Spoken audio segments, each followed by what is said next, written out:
Good afternoon, everybody. Thank you so much for joining us today for our policy briefing on second look laws. My name is Daniel Landsman. I'm the Vice President of Policy, and I will be the moderator for today's discussion. Too many people are in prison for too long, with virtually no way to get a second chance. FAMM strongly believes it's time our sentencing laws recognize people's capacity to change and their readiness to come home. One of the most powerful mechanisms to give people an opportunity to be considered for a second chance, reunite families, and heal communities is second look sentencing reform. Today, we are going to dig into second look with three incredible experts. We'll look at what are second look laws, how do they work, why do they help? I am pleased to introduce our esteemed panel, starting first with my friend Colie Shaka Long. Colie was sentenced to life without parole in 1998 for an offense he committed as a youth. After serving over 26 years of incarceration, he became a beneficiary of a DC law called the Second Look Act, signed into law in 2022. Currently, Colie is a program associate and reentry specialist for the Georgetown University Prison and Justice Initiative, a published author, speaker, criminal justice reform advocate, and mentor to justice-impacted youth across DC and the DMV area. In his role at PJI, he supports program administration, returning citizens, and prison scholars at the DC jail. Since his release in July, we're very happy to say that Colie also served as a Justice Reform Fellow here at FAMM. He was also the subject of a feature documentary produced by FAMM called The District of Second Chances, about DC's second look legislation and his role as an agent for change in the district. Next, we have Erin Pinder, who is the executive director of the Second Look Project. Erin has dedicated her career to advocating for indigent clients, believing that everyone should be shown mercy and is worth a second chance. Prior to joining the Second Look Project, she was a senior attorney advisor for the Department of Justice's Office of the Pardon Attorney. Before joining the Office of the Pardon Attorney, she spent many years as a public defender, including as an assistant federal public defender in the Middle District of Georgia and a visiting attorney advisor with the Defender Services Office in the Program Operation Division for the Administrative Office of the U.S. Courts. She also previously served as an assistant public defender with the Georgia Public Defense Counsel's Appellate Division, and she began her legal career in New Jersey, where she practiced criminal defense and represented parents in child neglect and abuse cases. Erin currently serves as an adjunct professor in American University's Washington College of Lawyers Advocacy Program, where she teaches appellate advocacy. Last but certainly not least, we are joined by Pennsylvania Representative Tim Briggs, who was first elected to serve in the House of Representatives in 2008 for the 149th Legislative District, which consists of Upper Marion Township, Bridgeport, and West Conshohocken boroughs, and parts of Lower Marion and West Norriton townships. Representative Briggs currently serves as the Democratic chairman of the House Judiciary Committee in the Pennsylvania House of Representatives. Representative Briggs has always been committed to serving his community. He has served as a volunteer firefighter at Jefferson Fire Company in West Norriton Township and served on the board of directors for Big Brothers Big Sisters in Montgomery County, Pennsylvania. Before serving in the House, he was an advisor to then Congressman Joe Huffle and State Senator Connie Williams, and was the political director of the Bonner Group, a national progressive nonprofit and Democratic political fundraising firm. He has practiced law in Montgomery County law firm since 2005 and currently is of counsel at Kilkenny Law. Thank you all so much for joining us today. Erin, I'm going to start with you, if that's all right. If you could tell us, a little bit, what are second look laws? Why do we need them, and what do they do? Yes, second look laws are laws that. Am I echoing? Okay, I'm sorry. Are laws that allow individuals who were given extreme sentences, often when they were young or due to outdated sentencing practices, a chance to petition to a court to have a sentence reduction hearing. And why do we need second chance or second look laws is due to mass incarceration policies and excessive sentencing policies over the past couple of decades. We have a prison population that's one, aging, one that's majority Black and brown, and are filled with people who are no longer a threat to the public and public safety. And so second look laws allow them to get to the court and have them to be looked at who they are today. And I think that's why we would need them. Absolutely. Thank you. Can you give us some examples of second look, successful second look policy models and what they look like, perhaps starting with the District of Columbia's. Yes, the District of Columbia has one of the earlier examples of the second look law, which has gone through various iterations of stages as we were able to convince and advocate to the DC Council the importance in the knowledge of brain science for the emerging adults. So things that I think are successful in the second look law, what the DC has are factors, so that the judge has very concrete things for them to consider when they're looking at someone's sentences. So it won't be as arbitrary for the judges, just to kind of go off of something. So distinct factors, tracking, you're going to be looking at the emerging adult population, meaning people who committed crimes under the age of 25, tracking that brain science of someone who did not have the maturity at a young age. Also, factors that we think courts should not consider are the nature of the offense, because the point of second look laws are to look at the person and who they are today and not who they were at the time of the offense. So we would suggest that court jurisdictions don't look at the nature of the offense. Don't hang the petition on remorse or acceptance of responsibility, and also to include the victim, but also that we would the victim's family as part of the process, but also we would ask for the court to not make that a factor that is dispositive of the motion, the success of the motion. Again, being that the nature and the spirit of second look laws is to look at where the person is today. So again, we'd like to have clear factors for the court to consider, so that the court doesn't, to kind of deter from unwarranted disparities in that, so that all courts are looking at the same, all judges are looking at the same information and factors. But then there are some factors that we would not want, which would prevent the courts from looking at the person who is in front of them today and kind of reverting back to what happened in the past. Thank you so much. And here at FAMM, we definitely look at the District of Columbia's second look law as a gold standard, if you will. It's among the strongest in the country, but second look laws definitely take other forms. Some provide parole eligibility after a certain amount of years, such as the second look for juveniles in Washington State. Others provide second look as long as it's brought to the courts by a prosecutor, as seen in California. And there are a lot of other ways to craft a second look law. To learn more, I encourage folks to visit famm.org and look at our Second Chances agenda, as well as our policy resource library for more information on second look laws. I'm going to turn now to you, Colie. As I stated in your introduction, you served 26 years in prison on a life without parole sentence. How did you get out, and what was the process like of applying for release and ultimately getting it?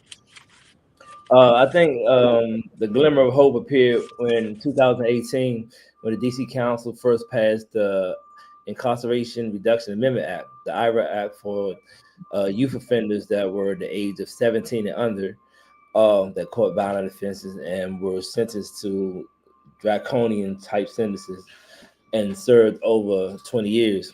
And then they had did a certain modification where they dropped it down to 15 years and kind of altered their language to IRA.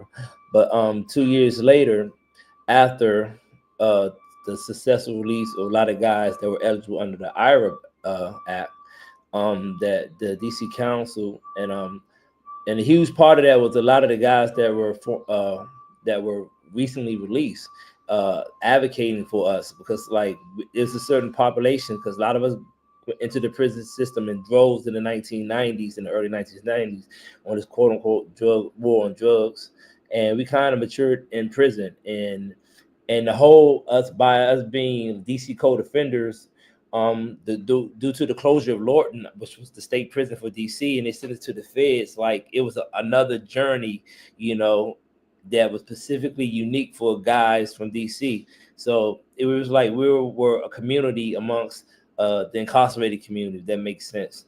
So when those guys came back to like the Department of DC, Department of Corrections for the IRA guys, and they successfully were being released, one of the Tyrone Walker, who also he's the Director of Reentry Services for Georgetown Prison Justice Initiative. He actually worked hand in hand with Councilman Charles Allen in drafting the Second Look Act. And I was very fortunate that my case was handed over to Erin's department, the Second Look Project, where my attorneys, Destiny Forward and James Ziegler, actually represented me under the Second Look Act with the Second Look Project.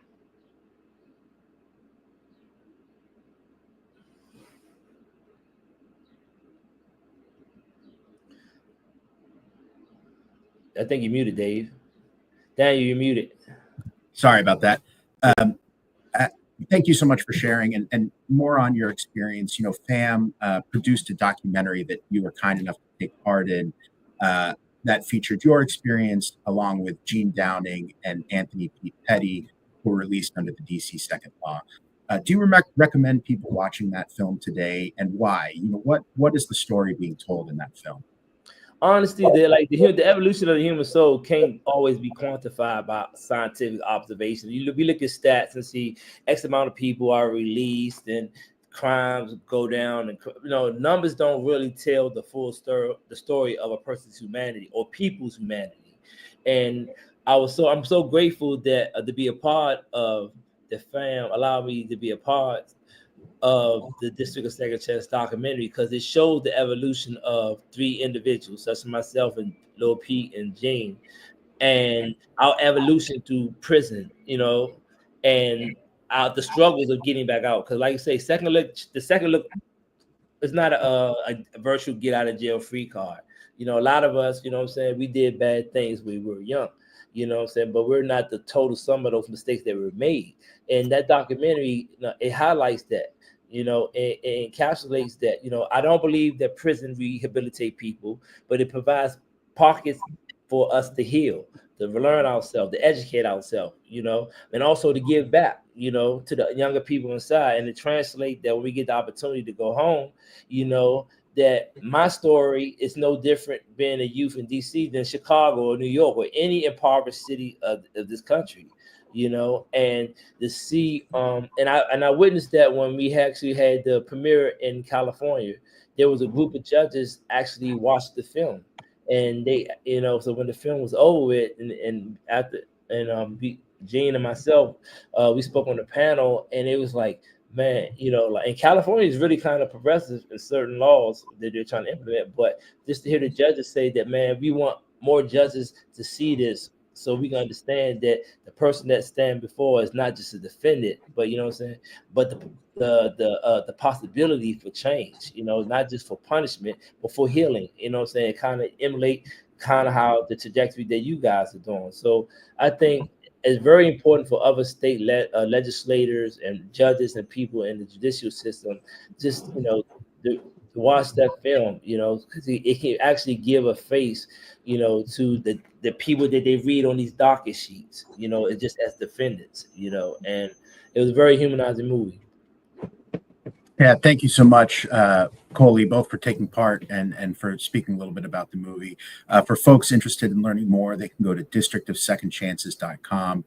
We're currently licensing the film through an educational distributor, and we hope to have the film available in libraries and through the streaming platform Canopy soon. Representative Briggs, I want to turn to you next. Thank you so much for joining us. You serve in a really important legislative role as chair of the Pennsylvania House Judiciary Committee. This committee, your committee, manages most of the criminal justice bills that pass through the House. From this position as chair of the committee, what is your perspective of second look laws? So I'm probably in one of the most purple states in the country these days.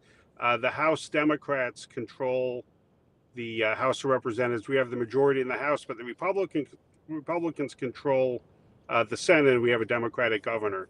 I personally have been advancing a lot of second look pieces of legislation through the committee, spending a lot of time learning more how to correct our broken system in Pennsylvania. We are still dealing with a tough on crime 1990s approach to justice, and it's injustice.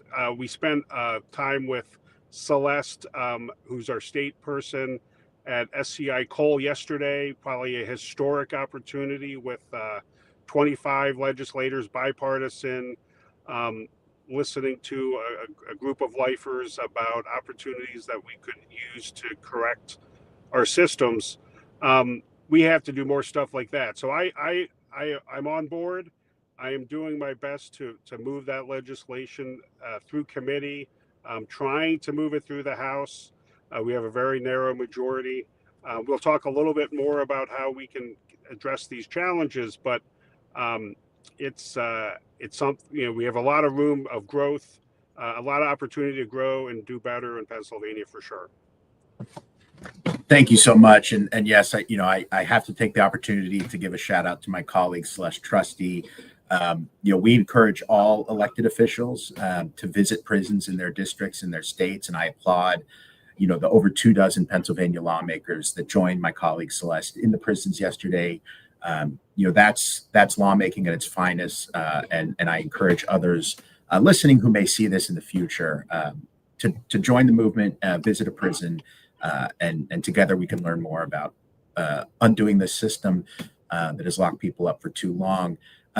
Representative Briggs, you mentioned, discussion of challenges, no better time than the present to bring that up.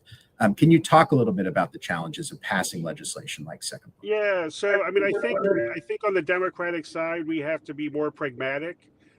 We have to be more willing to I don't want to say compromise too much, but understand that we have to work with both sides of the aisle to make advance these issues. On the Republican side, Celeste reminded me yesterday when she commented a very frustrating December 2023 on the House floor. We had on the calendar our reform of our commutation system. Right now, it takes a unanimous 5-0 vote. It was after kind of the Willie Horton era of the 90s. We had a Reginald McFadden incident. Inmate who was released in a split vote. They changed it to it has to be unanimous. So we had our Speaker of the House introduced an amendment to the Constitution to correct that. We also had on the calendar that day a bill to create a medical geriatric parole opportunity. And during that mid-December, trying to give you the timeline, we would hear things from the Republican leadership on the House floor saying it's Christmas for criminals. The Democrats are trying to advance all these things, and it doesn't help, right? So there's definitely Republicans who support these approaches. We have to get away from the rhetoric.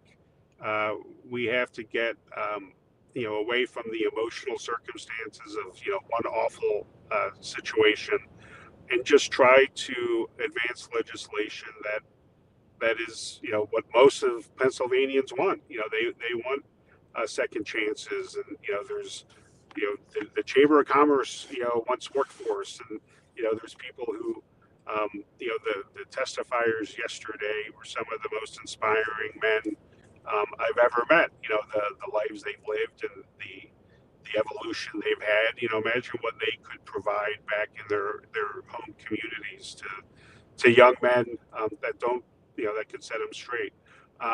So we continue to work. We continue to try to find partnerships across the aisle. And I also, some of it's on us on the Democratic side too. We have to be more willing to be pragmatic and be less, striving for the absolute perfect. No bill I've ever voted on was perfect, but there's a lot of reasons you could vote no on stuff or put up roadblocks. So it's a struggle, but we are continuing to do it. And I know in the next couple of weeks we'll be advancing a couple more bills out of committee that are in this vein. That's great to hear, Chairman Briggs. And if I could stay with you for just one more moment to sort of flesh this out a little bit from the legislative side, how do your colleagues, when you have discussions with them, on the floor or outside of the legislature, how do they see Second Look? What are the most common pros and cons you hear from your colleagues who are facing a vote on these issues? Yeah, I mean, I think if you're talking policy, I think everyone, I shouldn't say everyone, most people get it. They are honest. It's when the politics gets involved is when it's difficult, I think. People don't want to be viewed soft on crime. I think they're just nervous to stick their neck out. Not all of them, but definitely some. And then there's still some. They all want to be criminal. They're for criminal justice reform, but if prosecutors are telling them something back in their home community, they definitely defer to that. So, there's consistency isn't always legislators' strong suits. So if it's not, there's no mics on and you're talking to them, for the most part, I think people understand why it's important. Devils are in the details, and when you're looking for reasons to not vote yes, there's always a lot of reasons you could vote no. So we're trying to address those reasons, trying to build up the public support, trying to do some hearings, trying to do a lot more. I mean, Celeste, as you mentioned, Celeste does a great job in Pennsylvania, but that was, I mean, I visited prisons. That was probably the best day, a highlight of my career was what was accomplished yesterday. I didn't count. I think it was 25. It might have even been more. And we have 203 in the House and 50 in the Senate. So largely they're House members, and it was bipartisan. So we need to, I think, take that on the road and travel the state and try to show folks that are reluctant. I think seeing it would be eye-opening. Now, the challenge is trying to get folks who aren't, don't have an open mind to spend a day talking to residents. So it doesn't come easy, but we have to keep on plugging and using examples like Washington and I think it was Maryland and Michigan they talked about yesterday. There's a lot of good examples, good outcomes that we can learn from for sure. Absolutely. Thank you. And, I'm so happy to hear that, you described this visit into the facility as one of the best days of your career. That's something we hear a lot. I think these are really powerful experiences.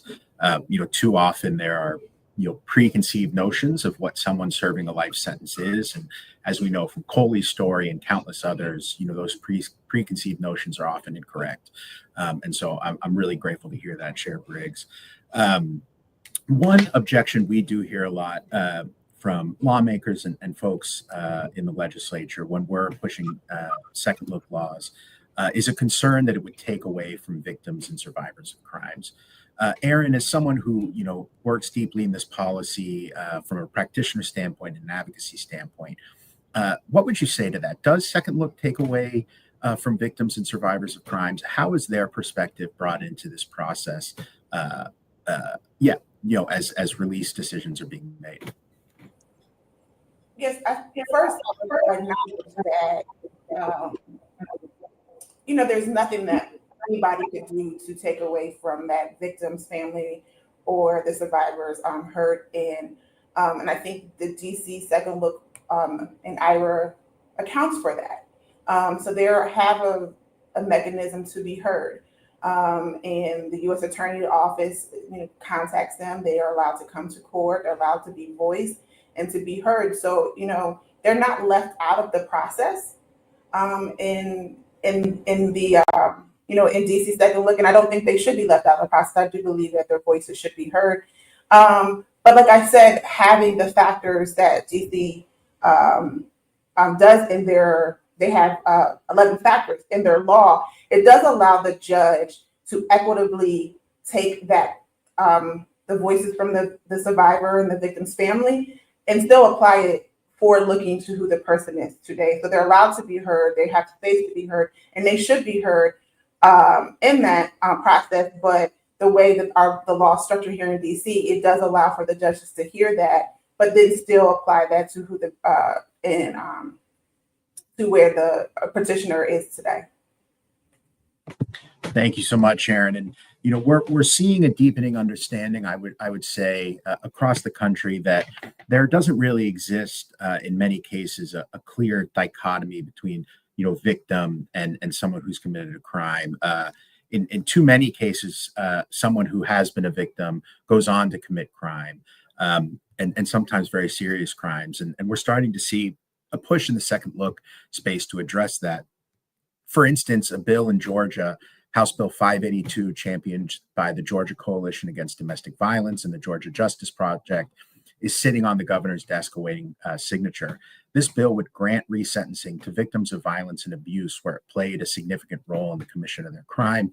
We saw recently in Oklahoma a similar bill passed. And so we're starting to see that not only do second look bills take into consideration the survivor perspective, the victim perspective.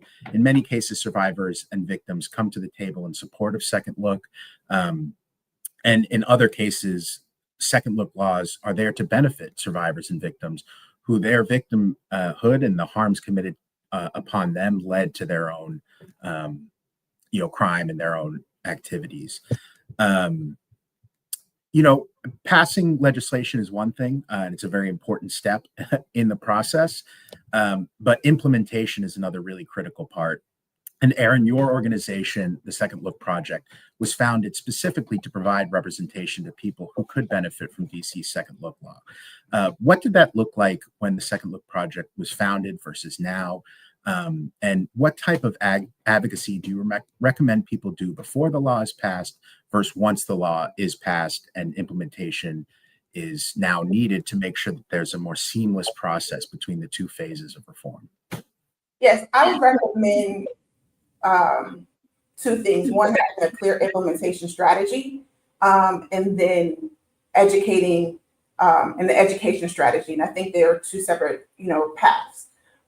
When it comes to this, our organization, as Colie stated, we provide legal representation to people seeking the sentence reduction.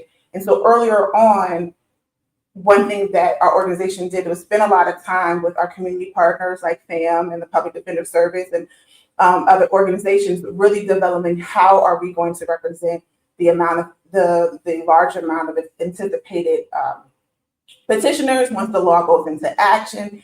And so just really having an implementation strategy for the learning how many people and anticipating how many people. So once we did that, then we realized that we would probably need to recruit additional attorneys, right? So then that came the education.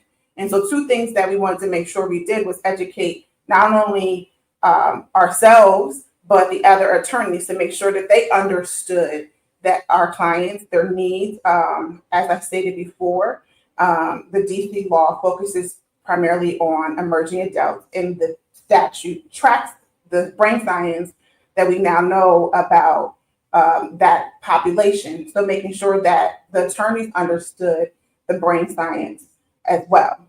Then we also make sure we educated the judges, right? And to make sure that the courts understood IRIS. So through our motions, they're very thorough. And sometimes, 50, 60 pages, much to the judge's chagrin, but that is to make sure that they understand these new concepts. And then second, to educate them, and where we are kind of now is making sure the judges understand the prison conditions as well, where as Colie also talked about how they were moved from Lorton to Bureau of Prisons and then moved to different facilities throughout the United States. What does that look like? How did that affect them as young men being moved through different, facilities as DC offenders? And educating them of that. So one, having an implementation strategy, working with your community partners, and then making sure you educate not only yourself, the attorneys, but then also educating our clients as well. And so we held town halls with our clients' families. We reached out to our clients, make sure that everybody was kind of brought up to speed at one time, to then make sure that we were bringing the best and thorough petitions to the court. Thank you so much, Erin. You mentioned in there how the DC law tracks brain science, and that brought to mind sort of the impetus for a lot of these second look laws, certainly the DC law, which was a Supreme Court decision known as Miller, which ruled that mandatory life without parole sentences were unconstitutional for people under the age of 18. And the brain science they relied on in part to come to that decision says that people under 18 are still have fully formed, or not fully formed brains, still developing brains. And that relates to their culpability and their capacity for change. And the research they leaned on there doesn't stop at 18. It actually, says that around the mid 20s is when your brain is still developing. Hence, the change to the DC second look law.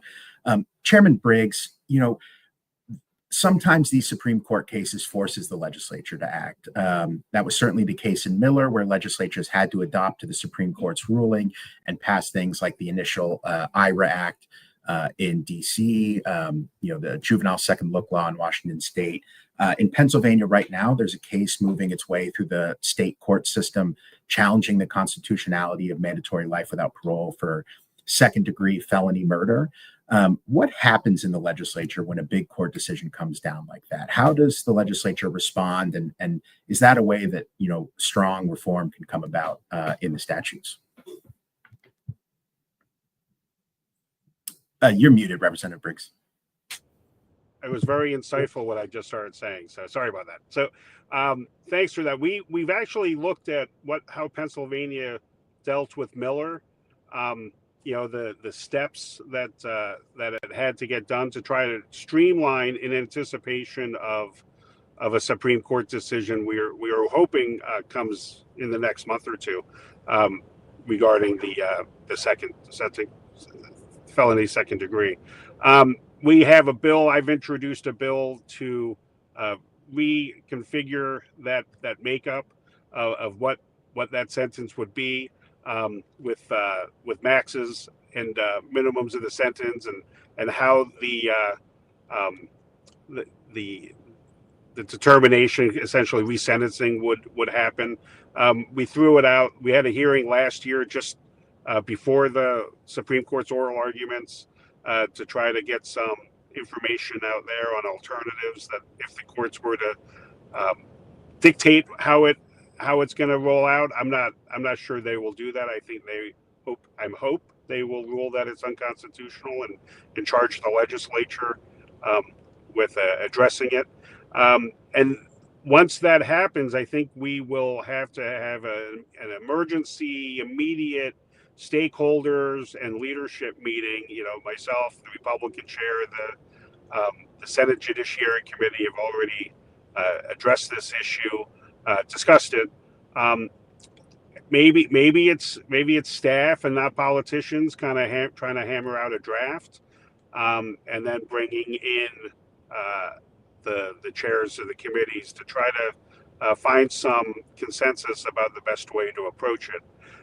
It has to happen pretty quick, in my opinion, and as robustly as possible. I don't want to have to keep revisiting doing this piecemeal.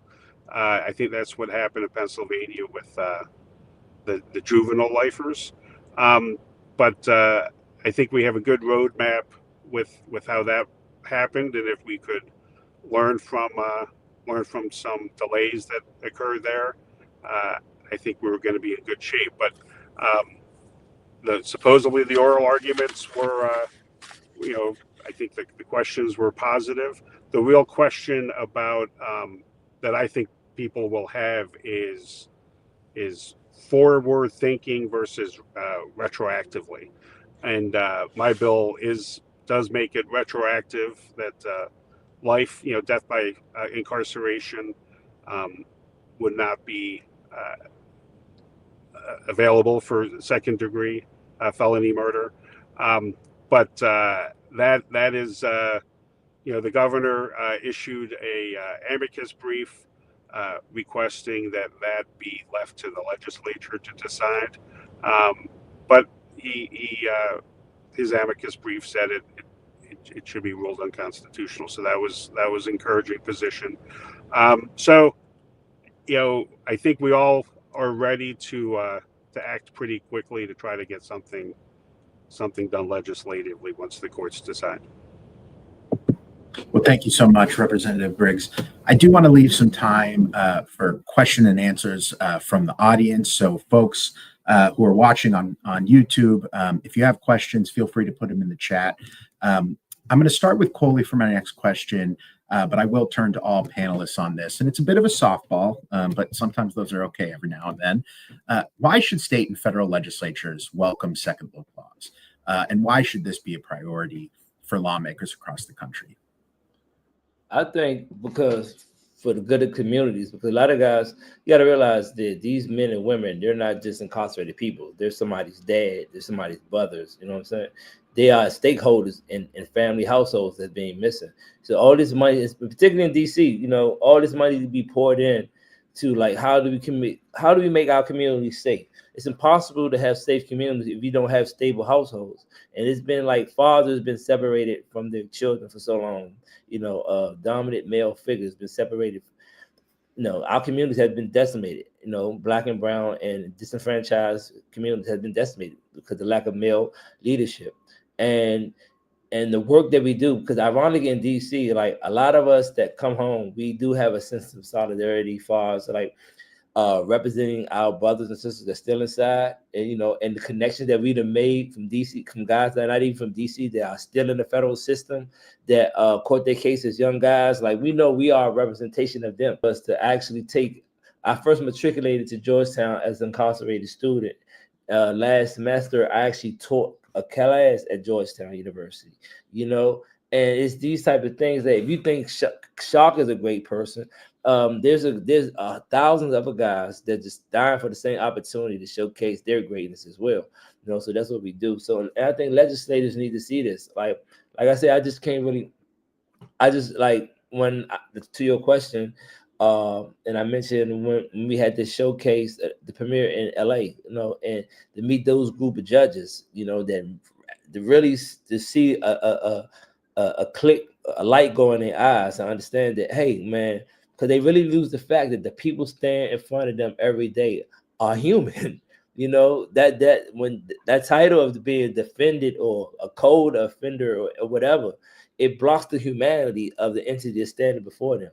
You know, so like when people that draft these policies, when they actually see how these policies affect the people, you know, and yes, people make mistakes. I understand that. And I believe people need to be held accountable for those mistakes, but not at the sense that, you know, that they're just perishable. And, you know, like they made a horrible decision. You throw them away, and there's no redeeming qualities about them. You know, eventually we want to come home, and we should have policies in place that, yes, you know, allow people to come home and live a meaningful life, to be contributors to the community and want to do right. Thank you so much for that. And I want to stay on one thing that you brought up, if I can, for a second, which is that, you know, we may think you're great, and Chaka, believe me, we think you're amazing, but there are thousands like you. And one thing I hear from folks who come home is like, yes, we're doing good things, but we're not exceptional. In a literal sense, we're not exceptional because we're not exceptions to the rule. And so before I turn to Erin and Representative Briggs, is there anything you'd like to say to clear up any preconceived notions or misconceptions about people serving life without parole sentences, or 50-year sentences or 40-year sentences?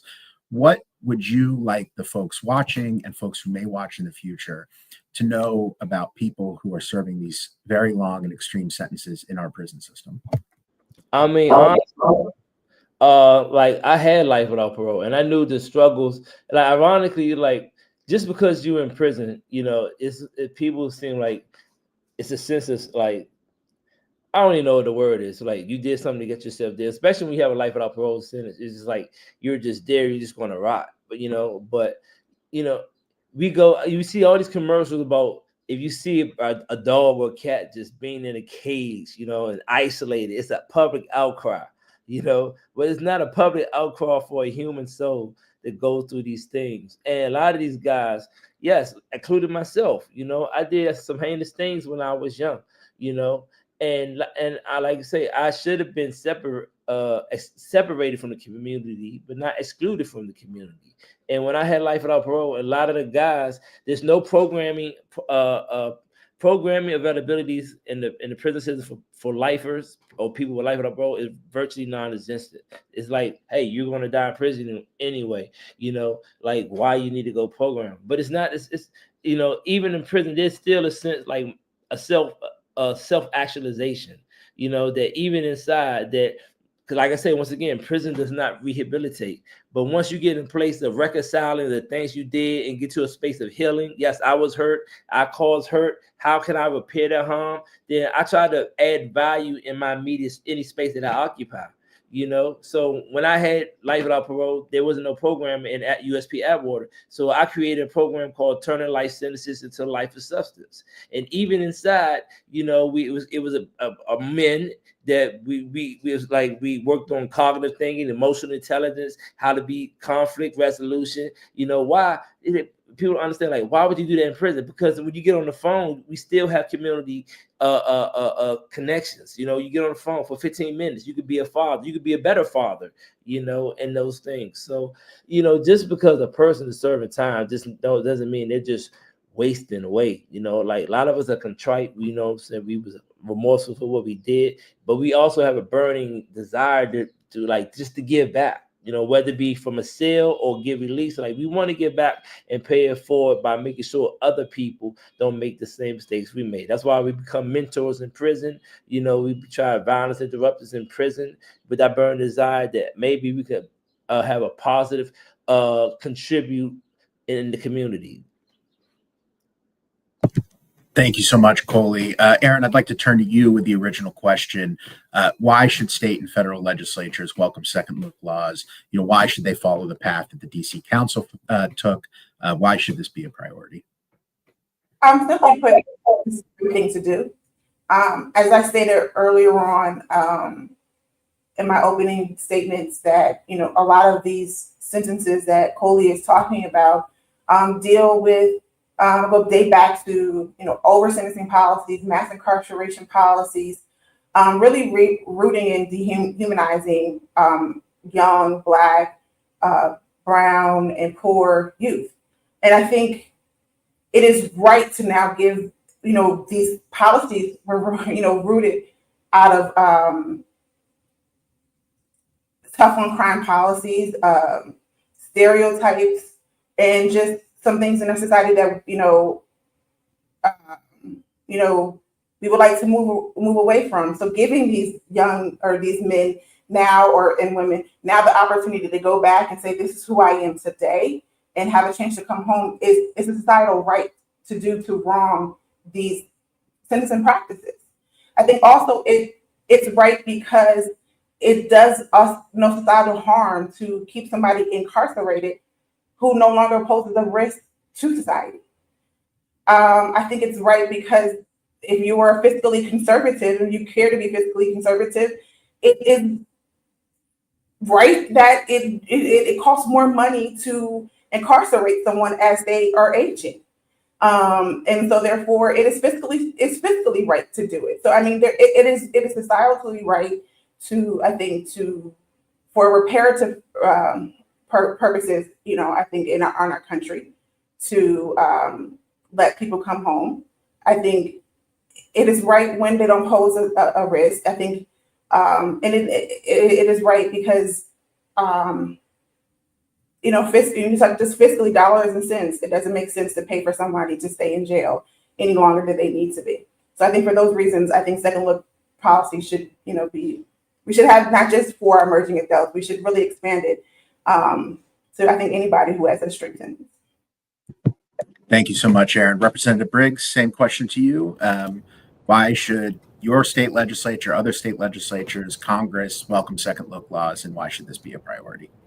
Yeah, I mean, I think Erin and Shaka nailed it all on the head. There's a lot of reasons why, and if you're a fiscal conservative, there's a lot better places to be spending money than keeping folks in prison when they shouldn't be there.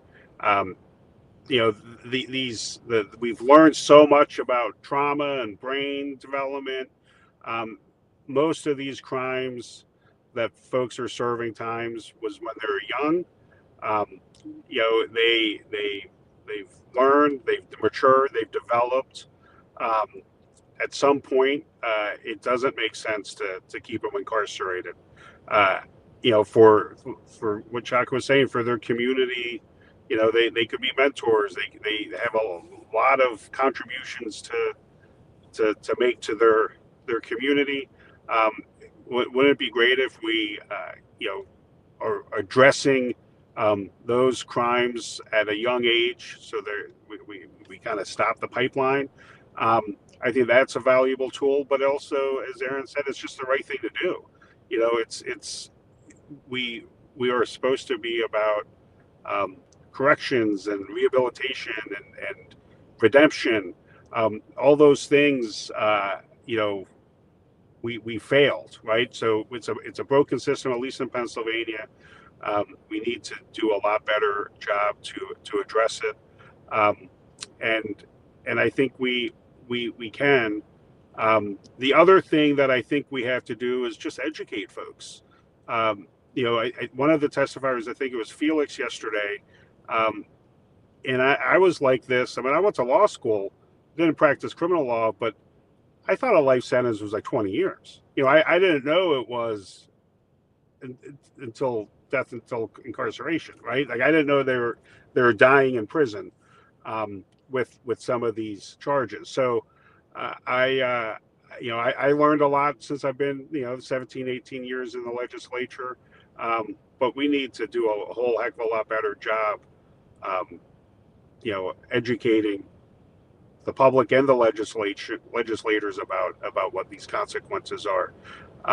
It feels good at the moment to throw away the book at somebody that made an awful mistake, but it needs to be some common sense in that scheme too. So we are trying to correct a lot of bad laws from 20, 30 years ago, and I think these second look plans are really, I'm going to really look hard at the DC,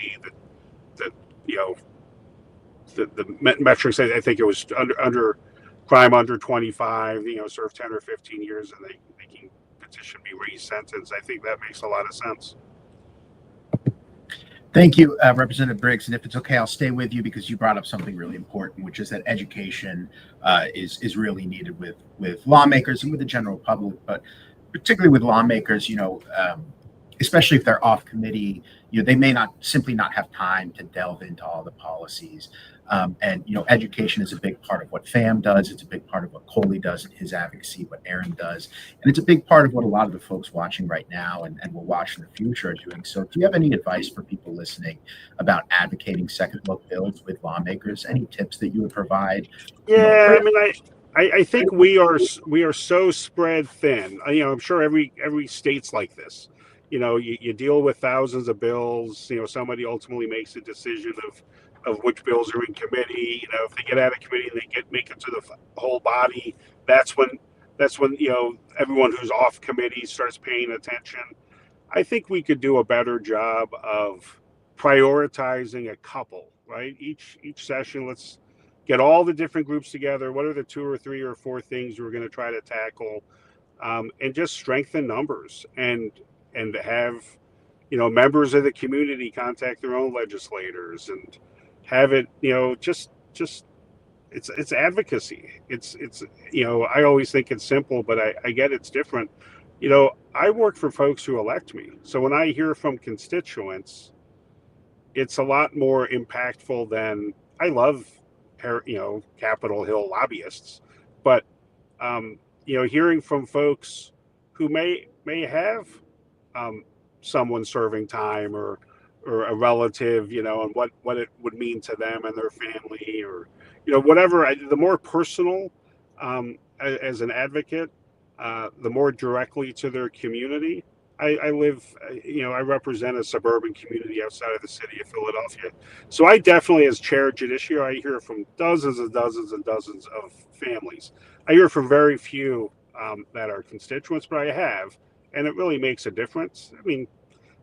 So I think that's the hard work, right? Trying to find the right person to be the messenger, be respectful, understand that, not everyone knows the intricacies of these court cases, but, simplifying it with a pretty concise message of what can be done.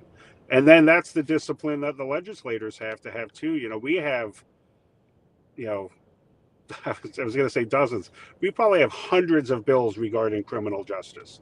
And it is, some are really good and some need a lot more work. And, and everyone wants their bill to be one of those top 2, 3, 4 bills that we put focus on. So it's not easy, but I think the personal communication to as close if you're a House or Senator member, the more impactful of a response you can get. Thank you so much, Representative Briggs. We're going to turn now to some questions from the audience. And one thing that's been coming up is just seeking some clarity, particularly on the DC second look bill or second look law, thankfully, that we've discussed a lot. And we've discussed it a lot because of its impact and how well it's structured. And we've got this incredible groundwork and from the second look project so that these cases are being well represented. So folks are wondering if their loved ones outside of DC or if they're in the federal system on a federal criminal conviction. And Erin, I'll turn to you. Can they benefit from the DC second look law if they're not convicted for crimes under DC criminal code? Unfortunately, no. The DC second look law is very specific to DC individuals who committed crimes under DC code. There are, and then you can correct me if I'm wrong, I believe there's 7 other states or 6 other states that have second look laws. I don't know all 7 off the top of my head, but I would definitely look into that to see if your state is one of those 7. For federal offenses, we would love to see a federal second look act, but there isn't one now. Federal does have compassionate release, which has some mechanisms for extreme and extraordinary circumstances, but those really kind of relate to citizenship disparities and when changes of law kind of happen, but it is not as specific as something that's like forward-looking to someone's rehabilitation to second look. So unfortunately, we still have a lot of work there to do with advocating in more states, and obviously they get a federal second look, and I'm sure FAMM is on top of all that type of advocacy and can speak better to that. Absolutely. Yeah, thank you for that. Each state is its own jurisdiction, its own prison system, and the federal is its own jurisdiction too. And so each state will have to pass second look laws. We are seeing them come up throughout the country. Many states have juvenile second look mechanisms as a fallout from Miller or as a result from Miller. More and more states are looking into things like prosecutor-initiated resentencing. Certainly go to FAMM.org and our policy resource library to learn more. And I will say that our friends at the Sentencing Project have categorized or cataloged rather all existing second look mechanisms. And so if you Google the Sentencing Project, you'll be able to find that resource on their website. Another question that we've received is about exclusions and carve-outs, and touching on that a little bit. And so, what we mean by exclusions and carve-outs is not all second look bills apply to everyone. So, for example, in DC, the bills only apply to people who are under 25 at the time of their offense. In Washington State, for example, it only applies to people who are under 18. And there's a separate wait period for when you go to parole, depending on what your offense type is.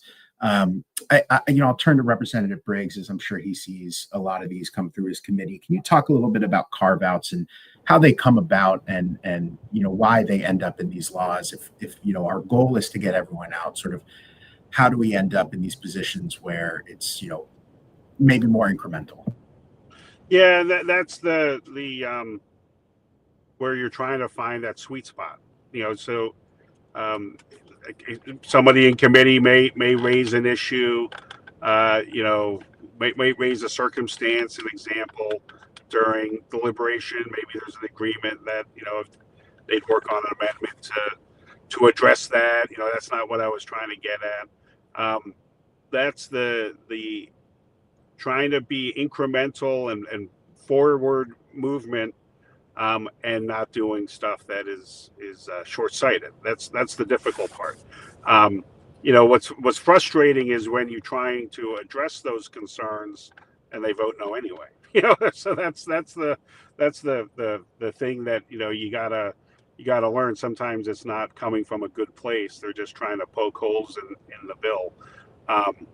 But it's part of the legislative process that I think dealing with experts outside of the building, we call it, trying to make sure that if we are trying to address someone's concern, it's not really a huge problem that's creating.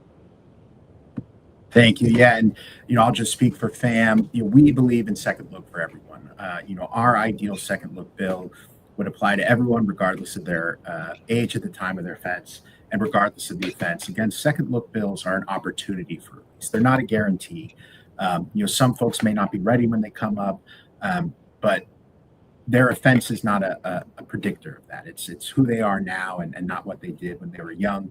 FAMM does support when politically necessary bills with carve-outs, but we'll always continue to fight for everyone, and we'll come back to continue to improve. FAMM supported efforts at the DC Council to continue to expand the Second Look Act, along with Second Look Project, to make it for everybody, regardless of age. And while that passed the council and had a whole political saga with Congress interfering, that fight continues. And so I would just let everyone know that too often carve-outs and exclusions are a necessary evil, if you will, of the political process. But organizations like FAMM and many others, even when they are needed to be accepted, we continue to fight and continue to improve in future years. So we're coming towards the end of our panel and our event. I first just want to thank our three panelists, Representative Briggs, Shaka, and Erin, for all their great contributions to Second Look, the movement for Second Look, the criminal justice reform space writ large. And I want to thank them for their time and expertise here today. Before we depart, I'm going to give each panelist, last comments. But before I do, I just want to encourage folks again to visit famm.org, FAMM.org, visit our policy resource library, poke around our Second Chances page, and then go to that Get Involved page, sign up for our emails. You'll get to learn about all the second look bills that we're working on across the country, our work at the federal level, and all the information that we get as we get it, share it out to you. So with that being said, I'll start with Erin, and we'll go around. Just any last comments you want to leave our audience with as we sign off for the day. I just will echo what Colie said earlier in his remarks that, no person should be judged, based off of the works that they've ever, done. And I think second look laws are a testament, to that, and, allow people to, have hope and show that the redemption of society. So I just would echo Colie's statements from earlier. I think that's my closing remarks. Thank you, Erin. Shaka, will turn to you for closing remarks.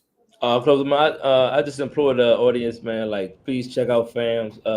FAMM has been very instrumental in showing the stories, the stories of people still inside and connecting with their families, man. And I'm a big part of that. I'm happy to be a part of that, and witness that, and to just be a voice for other people that may not have a platform to share their story. And I also like to thank Erin and the work that she's doing with Second Look. The reason why Second Look was so successful, because they just don't give legal service. I was from the mitigation team, from the social workers and the wraparound services that they provide when people actually come home. They don't stop advocating, because life be life. And, Second Look, they helped me with getting my documents and, from driver's license to everything, getting back on board. So it's not just about the implementation of the policy, but how, affecting the whole person when they come home. So thank you, Second Look FAMM, and thank you, David, for being a great moderator.